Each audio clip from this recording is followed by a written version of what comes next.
അല്ലെങ്കിൽ ഞാലിക്കുഴി താമസിക്കുന്ന എല്ലാവർക്കും അറിയാവുന്ന ഒരു കാര്യമാണ് അവിടെയുള്ളൊരു ബിനു എന്ന് പറയുന്ന ഒരാളുമായിട്ട് കല്യാണം കഴിഞ്ഞു എന്നുള്ളത്. ഈ സുധിയുമായിട്ടുള്ള ബന്ധമാണ് ഈ തകർച്ചയ്ക്ക് ഉണ്ടായ കാരണം സുധിക്ക് മെസ്സേജ് അയക്കുന്നു. ഇവര് കാരണമാണ് ഈ കുടുംബങ്ങൾ രണ്ടും തകർന്നു. ആ ബിനു എന്ന് പറയുന്ന അവന്റെ കുടുംബം തകർന്നത് ഇവര് കാരണം. അതായത് സുധിയുടെ കുടുംബം തകർന്നു. പിന്നെ സുധി ഇന്ന് ഏൽക്കുമായിരുന്നു. സുധി പിന്നെ കല്യാണം കഴിച്ച് കൂടെ കൊണ്ട് നടക്കുമായിരുന്നു. നമസ്കാരം. സത്യം എത്ര നാൾ മറച്ചു വയ്ക്കാൻ ശ്രമിച്ചാലും ഒരു നാൾ അത് മറമാറ്റി പുറത്തു വരിക തന്നെ ചെയ്യും. അങ്ങനെ സത്യം പുറത്തു വന്നിരിക്കുന്നു. മറ്റൊന്നുമല്ല, ഞാലിയാൻകുഴി ബിനു എന്റെ സത്യാവസ്ഥ എന്തെന്നുള്ളത് ഇപ്പോ ഞാലിയാൻകോട് തന്നെ ഉള്ള ഈ ബിനുവിന്റെയൊക്കെ വീടിന്റെ അടുത്തുള്ള ഒരു അയൽവാസി, അവരുടെ ഒരു അയൽവാസി വന്ന് അവൻ ആ പുള്ളിയുടെ ആദ്യത്തെ വീഡിയോ ആണ് അവിടെ വന്ന് വെളിപ്പെടുത്തുന്നുണ്ട്. കുറച്ച് കാര്യങ്ങൾ പറയുന്നുണ്ട്.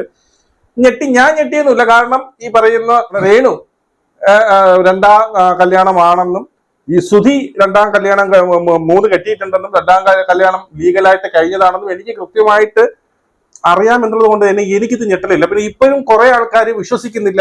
വൈഫ് എന്ത് ചെയ്യുന്നില്ല, മുഖം കാണിക്കുന്നില്ല, വോയിസ് മാത്രമാണ്. അതുകൊണ്ട് തന്നെ എന്താണ് അങ്ങനെ വിശ്വസിക്കാൻ പറ്റില്ല എന്ന് പറയുന്നവർക്കെല്ലാം നല്ലൊരു തിരിച്ചടിയായിട്ടാണ് എനിക്ക് ഈ ഒരു വീഡിയോ തോന്നുന്നത്. ഇതിൽ കുറെ കാര്യങ്ങൾ പറയുന്നുണ്ട്. എനിക്കും കുറച്ച് കാര്യങ്ങൾ ഇതിന്റെ ഇടയിൽ കൂടി പറയാനുണ്ട്.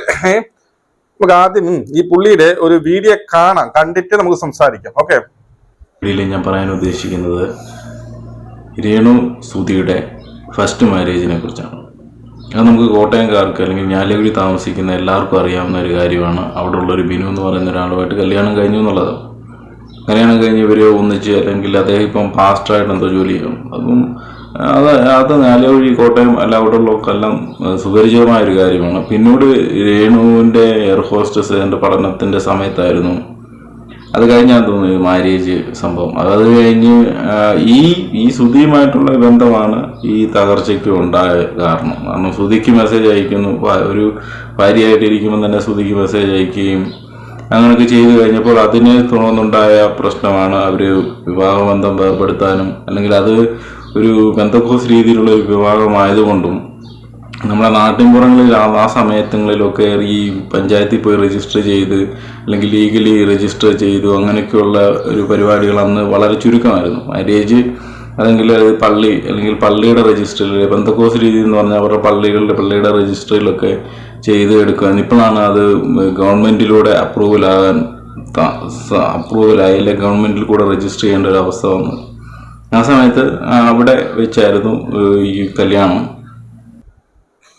അപ്പോ ഇതിനകത്ത് രേണു അന്ന് പറഞ്ഞൊരു കേസ് വളരെ ബുദ്ധിപരമായിട്ട് ആൾക്കാരെ പറ്റിക്കാൻ രേണുവിന് അറിയാം. രേണു അന്ന് പറഞ്ഞ കേസ് എന്താണ്? രേണു പറഞ്ഞത് എന്നെ താലി കെട്ടിയത് ഈ പറയുന്ന ആരാണ്, നമ്മുടെ കൊല്ലം സുധിയെ മാത്രമാണ് ഞാൻ താലി കെട്ടിയത് എന്നാണ് രേണുവിടെ പറഞ്ഞത്.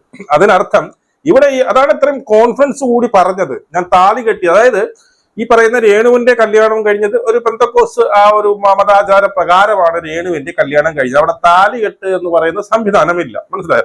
കൈ പിടിച്ചു കൊടുക്കുക, വളരെ ബുദ്ധിമതിയാണ് രേണു. കൈ പിടിച്ചു കൊടുക്കുക എന്നുള്ളൊരു സംവിധാനം മാത്രമേ ഉള്ളൂ. അതുപോലെ അവിടുത്തെ രജിസ്റ്ററിൽ എഴുതിയിരിക്കും. മനസ്സിലായോ? രജിസ്റ്ററിൽ ഒപ്പിട് എന്ന്. അതായത് ഈ പുള്ളി ഇതിനകത്ത് പറയുന്നുണ്ട്, അവരുടെ ആ പള്ളിയിൽ പോയി തിരക്കി കഴിഞ്ഞാൽ ഈ രജിസ്റ്ററിൽ ഈ പറയുന്ന രേണു സുധിയും ഈ പറയുന്ന ബിനുവുമായിട്ടുള്ള വിവാഹ ഉടമ്പടി അതിനകത്തൊക്കെ ഉണ്ട് എന്നുള്ളത്. അതിലൊക്കെ ഞെട്ടിക്കുന്ന മറ്റൊരു കേസ് ഇപ്പൊ പറഞ്ഞു വരുന്നത്, അതായത് 2 കുടുംബങ്ങളെ തകർത്തു എന്നുള്ള രീതിയിലാണ് പുള്ളി പറയുന്നത്. അതായത് ഈ പറയുന്ന ബിനുവുമായിട്ട് കല്യാണം കഴിഞ്ഞ് ഒരുമിച്ച് ജീവിക്കുന്ന സമയത്ത് രേണു എന്ത് ചെയ്തു, ഈ സുധിക്ക് മെസ്സേജ് അയച്ചു. അപ്പോ സുധി രണ്ടാം കല്യാണം കഴിഞ്ഞ് ഈ പറയുന്ന ആരുമായിട്ട് വീണയുമായിട്ട് താമസിക്കുന്ന സമയമാണ്. അതായത് വീണയും സുധിയുമായിട്ട് ഒരുമിച്ച് താമസിക്കുന്നു. അവിടെ രേണുവും ഈ പറയുന്ന ബിനുവുമായിട്ട് ഒരുമിച്ച് താമസിക്കുന്ന വേളയിലാണ് ഈ രേണു എന്ത് ചെയ്ത് സുധിക്ക് മെസ്സേജ് അയക്കുകയും അത് പിന്നെ അങ്ങ് പ്രശ്നമാകുകയും 2 കുടുംബങ്ങൾ തകരുകയാണ്. അല്ലെ? അവിടുത്തെ ബിനുവിന്റെ കുടുംബവും തകരുന്നുണ്ട്, ഈ പറയുന്ന സുധിയുടെ കുടുംബവും തകർന്നിട്ട് അവസാനം സുധി എന്ത് ചെയ്തു, ഈ രേണുവിനെ വിളിച്ചുകൊണ്ടുവന്ന് താമസിപ്പിച്ചു എന്നാണ് ആ നാട്ടുകാരനായ ഈ ഞാലിയാൻകുഴി എന്ന് പറയുന്ന സ്ഥലത്തുള്ള പരിസരവാസി പറയുന്നത്. ഈ പുള്ളി പറയുന്നുണ്ട്, നിങ്ങൾ ചുമ്മാ അവിടെ എവിടെയും കിടന്ന് ഇന്റർവ്യൂ എടുക്കുന്നതിന് പകരം ഞാലിയാൻകുഴിയിലേക്ക് വന്നു കഴിഞ്ഞാൽ അവിടെയുള്ള പിന്നെ ചങ്കുറപ്പുള്ള ചെറുപ്പക്കാരുണ്ട്, അവന്മാർ ഇതെല്ലാം വെട്ടി തുറന്ന് പറയും എന്ന് പറയുന്നുണ്ട്. അതിനോടൊപ്പം ഈ കിച്ചുവിനും കാര്യങ്ങളെല്ലാം അറിയാമെന്നും ഈ പുള്ളി പറയുന്നുണ്ട്. അടുത്ത് ഈ പുള്ളി എന്തുകൊണ്ട് ഇങ്ങനെ വന്ന് പറയുന്നു, എന്തുകൊണ്ട് ഇങ്ങനെ ഒരു വീഡിയോ ഇട്ട് പറയുന്നു എന്നുള്ളതിന് പുള്ളി ഒരു സംഭവം കൂടി പറയുന്നുണ്ട്, അതും കൂടി കേൾക്കാം. അല്ലെങ്കിൽ മോതിരവിടലോ മറ്റ് സ്വർണ്ണങ്ങളോ മറ്റൊന്നുമില്ല, കൈ പിടിച്ചിങ്ങനെ കൊടുക്കുന്നു. പിന്നെ അവരുടെ പള്ളികളുടെ രജിസ്റ്റർ ചെയ്യുന്നു. ആ രജിസ്റ്റർ അവരുടെ പള്ളിയിലൊക്കെ അന്വേഷിച്ചാൽ, അവിടുത്തെ ബന്ധക്കോസ് പള്ളിയിൽ അന്വേഷിച്ചാൽ കറക്റ്റ് കാര്യങ്ങൾ അറിയാൻ പറ്റും. കൂടുതൽ രേണുസുതി ഇങ്ങനെ പറഞ്ഞുകൊണ്ടിരിക്കും ഇതേപ്പറ്റി. നമുക്കിത് മനസ്സിലാകാൻ പറ്റും, ഇത് എല്ലാം കള്ളത്തരമാണ്. ഈ ജനങ്ങൾ ഇത് നമ്മളൊരു കാര്യം മനസ്സിലാക്കണം, ഈ രേണുസുതിയെ കുറ്റപ്പെടുത്തുന്നില്ല, ഇങ്ങനൊരു കാര്യം ഉണ്ടെന്നുള്ള സത്യമാണ്. പിന്നെന്തിനാണ് ഈ മറ്റുള്ളവരെ ദേഷ്യപ്പെടുത്തുന്ന രീതി? പിന്നെ അങ്ങനില്ല, ഞാൻ പവിത്രയാണ്, ഞാൻ വളരെ പരിപാവനമാണെന്നൊക്കെ ഈ പറയുന്നത്. അതിനോട് ഒരിക്കലും യോജിക്കാൻ പറ്റത്തില്ല. ഇവര് കാരണമാണ് ഈ കുടുംബങ്ങൾ രണ്ടും തകർന്നത്. ആ ബിനു എന്ന് പറയുന്ന അവന്റെ കുടുംബം തകർന്നത് ഇവള് കാരണം. അതായത് സുധിയുടെ കുടുംബം തകർന്നു. പിന്നെ സുധി നിന്ന് ഏൽക്കുമായിരുന്നു. സുധി പിന്നെ കല്യാണം കഴിച്ച് കൂടെ കൊണ്ട് നടക്കുമായിരുന്നു. അപ്പം അതുപോലെ തന്നെ സുധിയുടെ സെക്കൻഡ് വൈഫിന്റെ അവരും നല്ല രീതിയിൽ ജീവിച്ചു പോകായിരുന്നു.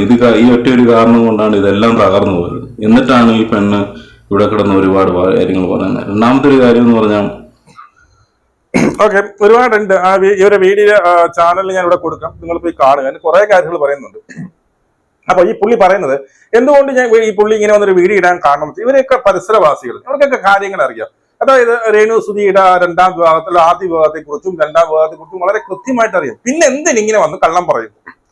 എന്തിനിങ്ങനെ വന്ന് കള്ളം പറയും? ഈ പറയുന്ന സത്യം വിളിച്ചു പറയുന്നവരെ എന്ത് ചെയ്തു? പിന്നെ ഭയങ്കര രോഷാകുലയായിട്ട് പറയുന്നു. നിങ്ങൾ പോയി തെളിയിക്കും. എന്റെ കഴുത്തിൽ താടി കെട്ടിയത് ഒരാളേ ഉള്ളൂ, അത് ഈ പറയുന്ന ആരാണ്, പിന്നീട് കൊല്ലം സുധിയാണ് എന്ന് പറയുമ്പോ അവരെ നമ്മളെ കബളിപ്പിക്കുകയാണ്. മറ്റ് കല്യാണം പെന്തക്കോസ് വഴി ആ ഒരു മതാചാര പ്രകാരം നടന്നുകൊണ്ട് അവിടെ താടി കെട്ടില്ല, രജിസ്റ്ററുമില്ല. ഇനി ആ രജിസ്റ്ററിൽ പോയി തപ്പി എടുത്തു കഴിഞ്ഞാൽ രജിസ്റ്ററാണ്. ഈ 2 കെട്ട് 3 കെട്ട് അതൊന്നും വലിയ തെറ്റൊന്നുമല്ല. അതൊക്കെ ഓരോരുടെ ജീവിത സാഹചര്യം അനുസരിച്ച് ചിലപ്പോൾ നമ്മൾ 1-2 കെട്ടിയിരിക്കാം. അത് മറച്ചു വെക്കുകയും പിന്നെ ആ ഒരു സത്യം പലരും വിളിച്ചു പറയുമ്പോൾ എന്താണ്, വിളിച്ചു വരുമ്പോൾ അവര് ഈ സത്യം വിളിച്ചു പറയുന്നവർ തന്നെ അവര് എന്നെ അസൂയ കൊണ്ടാണ്, ഞാൻ അങ്ങ് വളർന്ന് പന്തലിച്ചു പോകും, അതുകൊണ്ടുള്ള അസൂയ കൊണ്ടാണ് അവർ പറയുന്നത് എന്നൊക്കെ പറയുമ്പോൾ ഇത് കേട്ടുകൊണ്ടിരിക്കുന്നവരുണ്ടല്ലോ, ഈ സത്യങ്ങളെ അറിയാവുന്ന ഇത് കേട്ടുകൊണ്ടിരിക്കുന്ന ഈ ഞാലിയാൻകുഴി എന്ന് പറയുന്ന ആ നാട്ടിലുള്ള ആൾക്കാർക്ക് അത് അവർക്ക് ഫ്രസ്ട്രേഷൻ, അവർക്ക് വേവളവും. ഇവിടെ എന്തിനാ ഇങ്ങനെ കള്ളം പറയണേ? എന്തിനാ കള്ളം പറയേണ്ട ആവശ്യം? ഞാൻ കല്യാണം കഴിച്ചിരുന്നതാണ് എന്ന് പറഞ്ഞാൽ തീരുന്ന കേസല്ലേ ഉള്ളൂ. ഇവിടെ രേണു എന്താണ് പറയുന്നത്? രേണു സുധി അങ്ങനെയല്ല പറയുന്നത്. അതുപോലെ രണ്ടാമത്തെ കല്യാണം, അതായത് കൊല്ലം സുധിയുടെ രണ്ടാം കല്യാണമായ വീണ, അത് കൃത്യമായിട്ട് രേണുവിന് അറിയാം. രേണു കൃത്യമായിട്ട് അവർ ലീഗലി മാരേജിനാണെന്ന് രേണുവിന് അറിയാം. അവർ തമ്മിൽ താങ്കൾ ചാറ്റ് ചെയ്തിട്ടുണ്ട്. ഈ പറയുന്ന രേണുവും ഈ പറയുന്ന വീണയും തമ്മിൽ അങ്ങോട്ടും ഇങ്ങോട്ടും ചാറ്റിൽ ചോദിക്കുകയൊക്കെ ചെയ്തിട്ടുണ്ട്. എന്തുകൊണ്ടാണ് നീ എന്റെ ഭർത്താവിന് മെസ്സേജ് അയക്കുന്നതെന്ന് ചോദിച്ചിട്ടുണ്ട്. അപ്പൊ കൃത്യമായിട്ട് എന്ത് ചെയ്യാം, രേണുവിന് അതും അറിയാം. അതും രേണു മറച്ചു വെച്ചു എന്ന് മാത്രമല്ല, മറ്റൊരു പെൺകുട്ടി ഇങ്ങനെ ഒരു സംഭവം പറയുമ്പോൾ അവന് എനിക്ക് അറിയത്തില്ല എന്നും അവരെന്തിനാണ് ഈ പറയുന്ന പിന്നീട് ഈ സുധി വെച്ചുകൊണ്ടിരുന്ന ഒരു സ്ത്രീയാണ് എന്ന് താങ്കൾ പറഞ്ഞു വരുത്തി ആണോ? അപ്പൊ അവർക്ക് എന്തായിരിക്കും അവരുടെ മനസ്സിൽ തോന്നുന്നത്? ഞാൻ ലീഗലായിട്ട് കല്യാണം കഴിഞ്ഞതാണ്, ഞാൻ ലീഗലായിട്ട് കല്യാണം കഴിഞ്ഞ 4 മാസം വരെ സുധീരോട് ജീവിച്ച ഒരു വ്യക്തിയാണ്. അപ്പൊ എന്നെ കുറിച്ച് ഇപ്പൊ വന്ന് കല്യാണം കഴിച്ചവർ പറയുന്നത് അവളെ ഒരു മോശപ്പെട്ട സ്ത്രീയാണ്, അവളെ ഈ പറയുന്ന സുധി വെച്ചുകൊണ്ടിരുന്നതാണെന്ന് പറയുമ്പോൾ അവർക്ക് ഓട്ടോമാറ്റിക് ആയിട്ട് അവർക്ക് എന്ത് പറ്റും? അവർക്ക് ഒരു ഫീൽ വരും. അതുകൊണ്ടാണ് അവരെന്ന് പറയുന്നത് ഇതിന്റെയൊക്കെ ആവശ്യമുണ്ടായിരുന്നു, ഇതിന്റെ കള്ളം പറയേണ്ട ആവശ്യമുണ്ട്. ഇനി കള്ളം പറയുന്നത്, ഇപ്പോ സുധിയുടെ ഒരു ഇൻഷുറൻസ് തുകയുണ്ട്, ഇൻഷുറൻസ് തുക വരാനുണ്ട്, അത് ഭാര്യയ്ക്കാണ് കൊടുക്കുന്നത്. ഇവിടെ ഒരു മാരേജ് സർട്ടിഫിക്കറ്റിനൊക്കെ പൊക്കി പിടിച്ചോണ്ട് വന്നു. ആ കണ്ടിട്ട് ഒരു പുതിയൊരു മാരേജ് സർട്ടിഫിക്കറ്റ് പോലെ ഇരിക്കും. ഇപ്പോഴായിട്ട് അപേക്ഷിച്ച് കിട്ടിയതായിരിക്കാം. ഓക്കെ, ചിലപ്പം പഴയത് കളഞ്ഞു പോയിട്ടുണ്ടാവാം, പുതിയതുപോലെ അതിരിക്കുന്നത്. അതിനകത്ത് എനിക്ക് ഒരേ ഒരു ഡൗട്ടേ ഉള്ളൂ, അതിനകത്ത് സാക്ഷികളായിട്ട് നിൽക്കുന്നത് അവരുടെ ബന്ധുക്കൾ തന്നെയാണ്. ഇങ്ങനെ ഒരു മാരേജ് ഇങ്ങനത്തെ മാരേജ് നടക്കുമ്പോൾ സാക്ഷികൾ ബന്ധുക്കൾ വരത്തില്ല അല്ലേ? രണ്ടുപേരെ ബന്ധുക്കൾ അല്ലാത്ത മറ്റു പലരുമാണ് സാക്ഷി നിൽക്കുക. അപ്പൊ ബന്ധുക്കൾ എങ്ങനെ സാക്ഷി നിന്നു എന്നുള്ളത് എനിക്കൊരു ഡൗട്ട് ഉണ്ട്.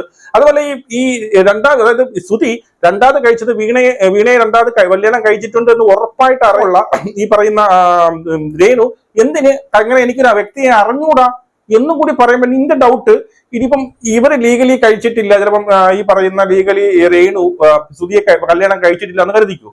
രേണു സുധിയെ ലീഗലിൽ കല്യാണം കഴിച്ചിട്ടില്ല, പക്ഷെ ഈ പറയുന്ന വീണ ലീഗലി കല്യാണം കഴിച്ചിട്ടുണ്ടെന്ന് ആർക്കറിയാം? ഈ രേണുവിനറിയാം. അപ്പൊ അങ്ങനെ വരുമ്പോൾ ഈ ഇൻഷുറൻസ് തുക ഇനിയിപ്പം രേണുവിന് അവകാശപ്പെട്ടതാകുമോ എന്നൊരു പേടി ഈ പറയുന്ന രേണുവിനുണ്ടോ എന്ന് എനിക്ക് ഡൗട്ട് ഉണ്ട്. അതുകൊണ്ടാണോ ഇപ്പം എന്തെങ്കിലും എവിടെയെങ്കിലും ചെന്ന് ഇങ്ങനെ ഒരു ഈ പറയുന്ന പോലത്തുള്ള ഒരു മാരേജ് സർട്ടിഫിക്കറ്റ് കൊണ്ട് കാണിക്കുന്നത് എന്നുള്ളത്? അപ്പൊ ഞാൻ ലീഗലായിട്ട് മാരേജ് ചെയ്തു, എന്റെ മാരേജ് സർട്ടിഫിക്കറ്റ് ഇന്ത്യയിൽ ഉണ്ട് എന്ന് ഉറപ്പുണ്ടെങ്കിൽ പിന്നെ എന്തിനാ കള്ളം പറയുന്നത്? കൊല്ലം സുധി രണ്ടാമത് കല്യാണം കഴിച്ച ഒരാളുണ്ടെന്ന് പറഞ്ഞ പോരെ, തീർന്നില്ലേ? എന്തിനീ കള്ളം പറയുന്നതോറെ ഒരു കള്ളം മറക്കാൻ വേണ്ടിയിട്ട് 100 കള്ളങ്ങൾ രേണുവിന് പറയേണ്ടതായിട്ട് വരും. ഇപ്പൊ കണ്ടില്ലേ, ഈ പറയുന്നതെല്ലാം കള്ളമെന്ന് മനസ്സിലായില്ലേ? ഇതിനപ്പുറം പ്രൂഫ് ഇനിയും ഇതിനെ എതിർത്തുകൊണ്ട് അല്ലെങ്കിൽ നിഷേധിച്ചു കൊണ്ടിരുന്നു കഴിഞ്ഞാൽ അവസാനം ഈ പറയുന്ന എന്താണ് ഈ ഞാലിയാൻകുഴി ബിനു തന്നെ ഇനി പ്രത്യക്ഷപ്പെട്ട് പറയേണ്ടതായിട്ട് വരും. അപ്പൊ വീണ്ടും എതിർക്കോ? അല്ലാന്നുണ്ടെങ്കിൽ അവരെ പള്ളിയിൽ, നിങ്ങളുടെ രജിസ്റ്ററിൽ പോയ നിങ്ങളുടെ പള്ളിയിൽ ഈ പറഞ്ഞ കൈ പിടിച്ചു കൊടുത്ത രേഖകൾ കാണും, അതുകൊണ്ട് കാണിച്ചു. അപ്പൊ അതുകൊണ്ട് ഞാൻ പറയുന്ന രേണു കള്ളം പറയുക നിർത്തുക. കള്ളം പറയുകയും മറ്റുള്ള ആൾക്കാരെ പറ്റിക്കുകയും ഒക്കെ ചെയ്യുന്നത് കരച്ച് കാണിക്കുന്നതൊക്കെ നിർത്തുക. ആൾക്കാർക്ക് മനസ്സിലാവും. ഉള്ള സത്യം അങ്ങ് പറയുക.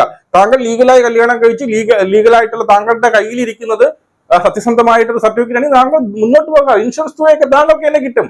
ചുമ്മാ മറ്റുള്ളവരെ ഞാൻ നല്ലതാണ്, ഞാൻ പരിശുദ്ധിയാണെന്ന് വരുത്തി തീർക്കാൻ വേണ്ടിയിട്ട് മറ്റുള്ളവരുടെ തലയിലേക്ക് പഴി ചാരരുത്.